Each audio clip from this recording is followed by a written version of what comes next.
The first known attempt to fly a hang glider down into the Grand Canyon occurred in 1970 by Australian Bill Moyes, known as the Birdman of Australia.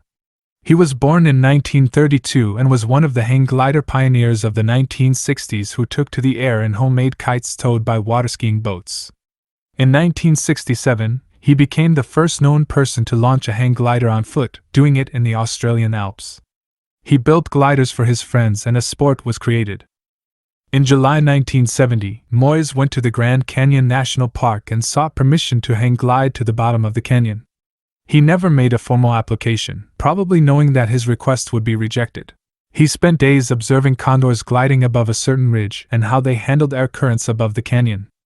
A ranger spotted him on a ridge, tossing paper planes in the air to chart their path. When he explained what he was doing, the ranger replied, "This is a park, not a bloody circus. Besides, I don't think you can do it anyway." Moyes was going to leave, but that doubting statement drove him on. The rangers there wouldn't let me fly there, so I had to build a kite, break it down and go inside a Cessna, and we took it up in the middle of the night and assembled it in the bushes. On launch day, he was towed behind a car to the rim at Yaki Point and then cut loose. When he took off, he spotted the same ranger a quarter-mile away.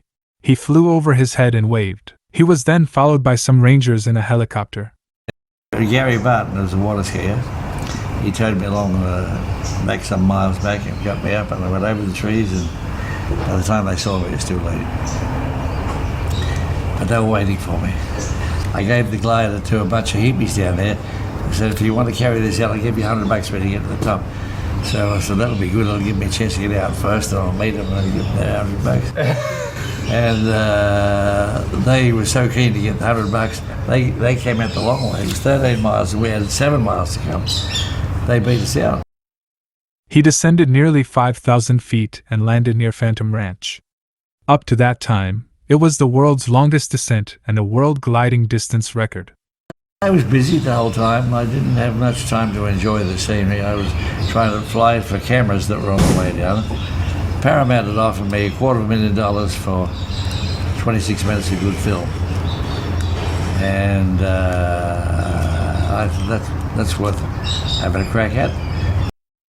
Moyes spent 2 nights in custody and was fined $150 for holding a special event in the park without a permit. His photographer was fined $250 for performing commercial photography in the park without a permit. They buried the film at the canyon and retrieved it later. Moyes said that the park rangers denied that the flight had ever happened, and when it got publicity, they claimed they had stopped it before he took off.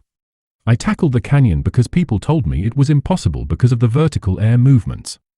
2 months later, he crash-landed into 2 parked cars in Australia in front of 28,000 spectators and fractured his pelvis. But he continued his daredevil stunts for years. Bill Moyes died in 2024 at the age of 92. What I will say is, I didn't invent anything, I just made little discoveries. Others would repeat the stunt 6 years later with the permission of the park. This video was written and produced by Davy Crockett for the Grand Canyon Historical Society. Visit us at grandcanyonhistory.org.